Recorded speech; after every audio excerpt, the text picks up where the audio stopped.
सहारा enterprises तुमच्या स्वप्नातली गाडी आता कमी किमतीत. इचलकरंजी शहरालगत असलेल्या कबनूर चंदूर रोडवर कोन्नूर पार्कमधल्या सहारा एंटरप्राइजेस इथं पश्चिम महाराष्ट्रातली विविध बँका आणि फायनान्स कंपन्यांनी जप्त केलेल्या जुन्या दुचाकी आणि चारचाकी गाड्यांची विक्री केली जाते.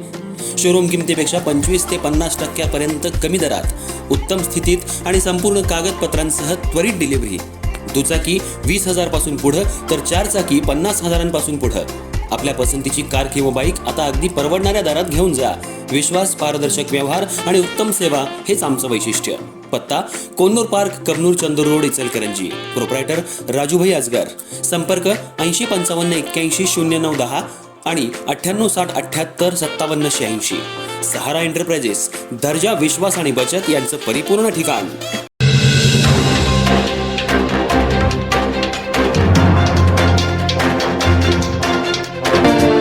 इचलकरंजी शहरातील बांधकाम कामगार अमोल घेवदे यांना छातीत दुखू लागल्यामुळे उपचारासाठी इंदिरा गांधी रुग्णालयात दाखल करण्यात आलं होतं.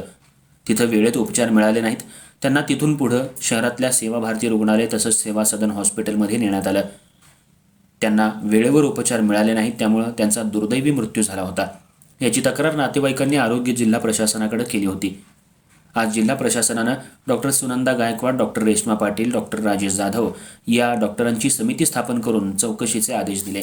याची दखल घेऊन समितीनं रुग्णालयातील सर्वच तपासणी करून आज त्याचा अहवाल जिल्हा प्रशासनाकडे पाठवला.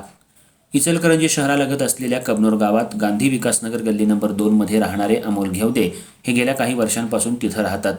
ते बांधकाम क्षेत्रात काम करत होते.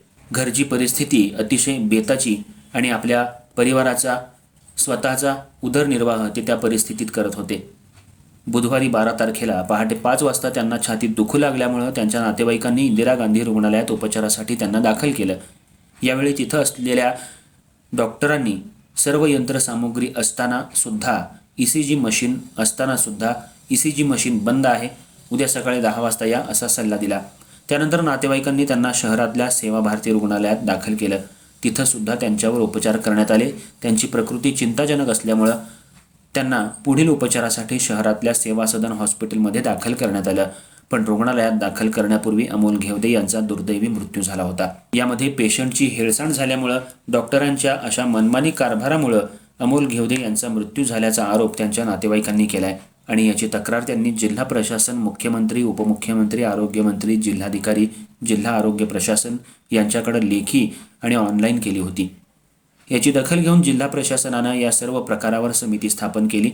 समितीनं आज इंदिरा गांधी रुग्णालयात येऊन झालेल्या प्रकाराची माहिती घेतली. ज्या डॉक्टरांनी ECG मशीन बंद आहे, उद्या सकाळी 10 वाजता या असा सल्ला दिला, ते डॉक्टर, ब्रदर, तिथं असलेले कंपाऊंडर यांची कसून चौकशी करण्यात आली. CCTV चेक करण्यात आल्या. तसंच या समितीनं सेवा सदन हॉस्पिटल आणि सेवा भारती रुग्णालयात जाऊनही संपूर्ण प्रकरणाची माहिती घेतली. समिती हा संपूर्ण अहवाल तयार करून जिल्हा प्रशासनाकडे पाठवणार आहे. जे दोषी आढळतील त्यांच्यावर कठोर कारवाई करण्यात येईल असा इशारा जिल्हा प्रशासन आणि वैद्यकीय अधीक्षक सरिता थोरात यांनी दिलाय.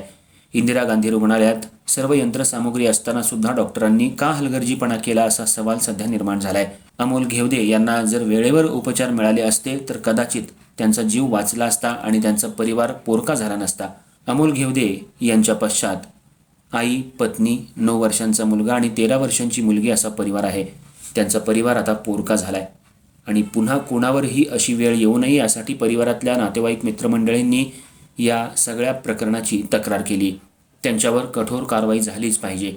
त्याचबरोबर शिवाजीनगर पोलीस ठाण्यामध्ये वरिष्ठांकडे ऑनलाईन तक्रार करून सुद्धा काही वरिष्ठ अधिकाऱ्यांनी नातेवाईकांना उडवाउडवीची उत्तरे दिली.